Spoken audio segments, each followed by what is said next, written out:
Drew के पहले दुश्मन कम थे, अब पंगा ले लिया रैंडी ऑर्टन से। और ये मिस्ट्री बॉक्स हमें फिर से स्मैकडाउन में भी दिखा। आखिर इसमें है कौन? और क्या सच में सेमी ज़ेन लेने वाले हील टर्न, वो भी कोडी रोड्स के ऊपर? ये सारी बातें हुई थी आज की स्मैकडाउन में, तो देर किस बात की, चलते हैं सीधा रिव्यू की तरफ। शो की शुरुआत होती है कोडी रोड्स से।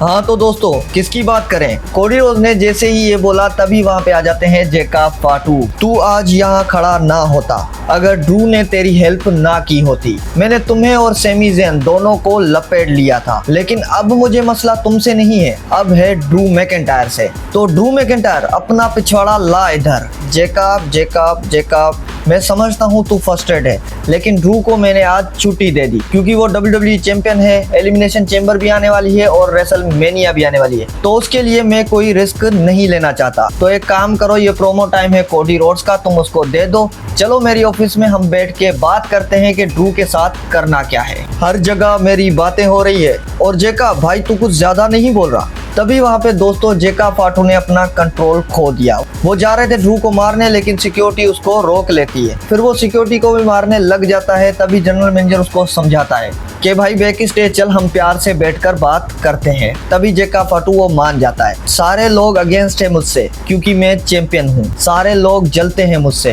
क्योंकि मैं चैंपियन हूँ, और सारे लोग ड्रू मैकिंटायर बनना चाहते हैं क्योंकि मैं चैंपियन हूँ। है ड्रू, सारे लोग तेरे पीछे हैं इसलिए नहीं कि तू चैंपियन है, सारे लोग तेरे पीछे हैं इसलिए क्योंकि तू पिछवाड़े का छेद है। भाई साहब ये चीज सुनकर ड्रू मैकिंटायर की तो सच में सटक गई। ड्रू ये क्या था? चिल चिल, ये सिर्फ मस्ती मजाक थी। तुम्हें यहाँ पे मस्ती मजाक करनी है? तुम्हें पता है एलिमिनेशन चेंबर आ रही है, और अगर तुमने मेरी बात नहीं मानी तो तुम जानते हो मैं क्या कर सकता हूँ।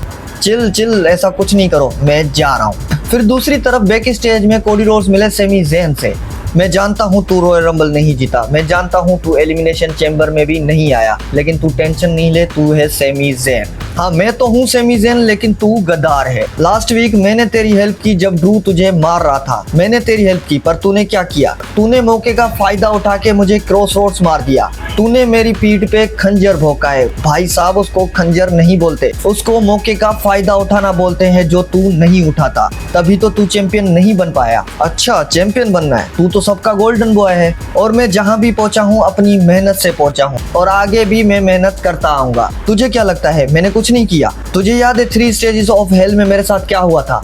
तुझे खुद की मेहनत लगती है, लेकिन मेरी मेहनत नहीं। फिर कोडी रोड्स वहाँ से चले जाते हैं। फिर वहाँ पे आ जाता है ट्रिक विलियम सेमी ज़ेन को ताना देने। भाई साहब ऐसी दोस्ती से अच्छा तो बंदा दुश्मनी कर ले, और मैं तुम्हें एक चीज सिखाने जा रहा हूँ, मौके का फायदा कैसे उठाते हैं। ये बोल के ट्रिक विलियम वहाँ से चला जाता है। उसके बाद सेमी ज़ेन वापस जाता है कोडी रोड्स के पास, और कोडी रोड्स को वहाँ पे सॉरी बोलता है। मतलब ये चीज़ मुझे समझ नहीं आई, पहले इतना कुछ बोल के फिर सॉरी बोलना, क्या हम सेमी ज़ेन का हील टर्न देखने वाले हैं?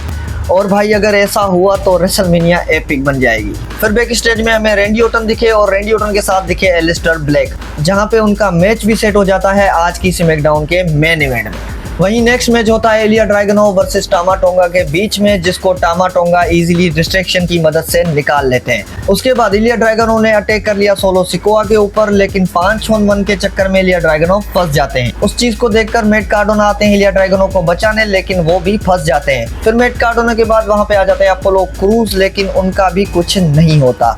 फिर बजता है 1-6 का म्यूजिक, और यहाँ पे अंकल हाउडी ने सोलो सिकोआ को सिंगल्स मैच के लिए चैलेंज कर दिया, और ये मैच होने वाला है नेक्स्ट वीक। फिर उसके बाद जेड गार्गिल का प्रोमो होता है, और जेड गार्गिल सब एलिमिनेशन चेंबर कंटेंडर का नाम लेती हैं, जिस पे रिया रिप्ली पे ज्यादा ही कुछ चेंट हो रहे थे। मतलब इस बार लोग रिया रिप्ली वर्सेस जेड गार्गिल का मैच देखना चाहते हैं, लेकिन मेरे अंदाजे से ये फिलहाल पॉसिबल नहीं है। फिर जेड गार्गिल वहां से जैसे ही जाने लगती है तो वहां पे आ जाती है शार्लेट फ्लेयर, और ये फेस ऑफ देखकर लग रहा था कि इनका मैच हो सकता है, लेकिन इनका मैच भी अभी पॉसिबल नहीं है, क्योंकि इसके बाद एलिमिनेशन चेंबर के लिए क्वालिफाइंग मैच होती है कियाना जेम्स, नाया जैक्स और शार्लेट फ्लेयर के बीच में, जिसको बड़ी चालाकी से कियाना जेम्स रोल अप करके विन कर लेती है। मतलब ये चांस भी शार्लेट फ्लेयर का तो गया। कियाना जेम्स ने सक्सेसफुली ज्वाइन कर लिया टिफनी, रिया, एलेक्सा और आस्का को। फिर उसके बाद मैच होता है जो लास्ट वीक भी हुआ था और इस वीक भी इसको फिर से कंटिन्यू किया किट विल्सन वर्सेस ओबाफेमी के बीच में, जहां पे मैच की स्टार्टिंग में ही किट विल्सन ओबाफेमी को कुछ पोएम सुना रहे थे जो मुझे देखने में बिल्कुल मजा नहीं आया।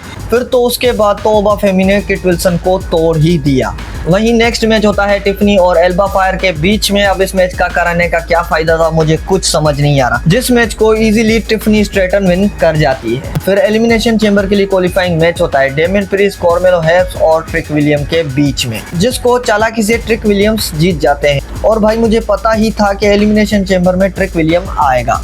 फिर उसके बाद सिंगल्स मैच होता है जूलिया वर्सेस रिया रिप्ली के बीच में। मैच खत्म हुआ ही नहीं था, नाया जैक्स और लेस लेजेंड ने आकर रिया रिप्ली पे अटैक कर दिया। तभी रिया रिप्ली को बचाने आ जाती है इयो स्काई। इयो स्काई ने सक्सेसफुली रिया रिप्ली को बचा लिया। अब नेक्स्ट वीक इनका टाइटल के लिए मैच होने वाला है। रिया रिप्ली इयो स्काई अपने टाइटल डिफेंड करेंगी अगेंस्ट नाया जैक्स और लेस लेजेंड के साथ। अब देखते हैं कि कितने टाइम तक रिया रिप्ली और इयो स्काई अपने टाइटल बचा पाती हैं। फिर होता है आज की मंडे नाइट रॉ का main event Alistair Black versus Randy Orton, जहां पे रैंडी ऑर्टन ने एलिस्टर ब्लैक को अधमरा तो कर दिया था। फिर वहां पे आ जाते हैं ड्रू मैकिंटायर जो टाइटल मार देते हैं रैंडी ऑर्टन को। हालांकि वहां पे कोडी रोड्स भी आते हैं, लेकिन एलिस्टर ब्लैक मैच किक लगाकर इस मैच को विन कर जाते हैं। अब ये चीज मुझे समझ नहीं आई कि भाई ड्रू मैकिंटायर के पहले ही इतने दुश्मन हैं, कोडी रोड्स, जेका फाटू, सेमी ज़ेन। अब ड्रू मैकिंटायर ने पंगा ले लिया रैंडी ऑर्टन से। भाई ये क्या कर रहा है ड्रू मैकिंटायर? और सच में चैंपियन बनने के बाद ड्रू मैकिंटायर का कुछ अलग ही कैरेक्टर है भाई। अब देखते हैं कि एलिमिनेशन चेंबर कौन जीतेगा और ड्रू का नेक्स्ट चैलेंजर होगा कौन। और इस चीज के बाद देखकर यही लग रहा है कि नेक्स्ट चैलेंजर रैंडी ऑर्टन ही होने वाले हैं।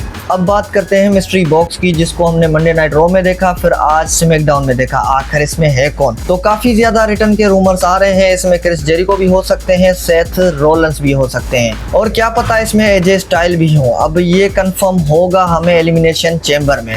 और अगर ये चीज शॉकिंग नहीं हुई तो WWE को गालियां तो पड़ने वाली हैं। आपको क्या लगता है इस डब्बे में कौन हो सकता है? कमेंट करके मुझे जरूर बताना।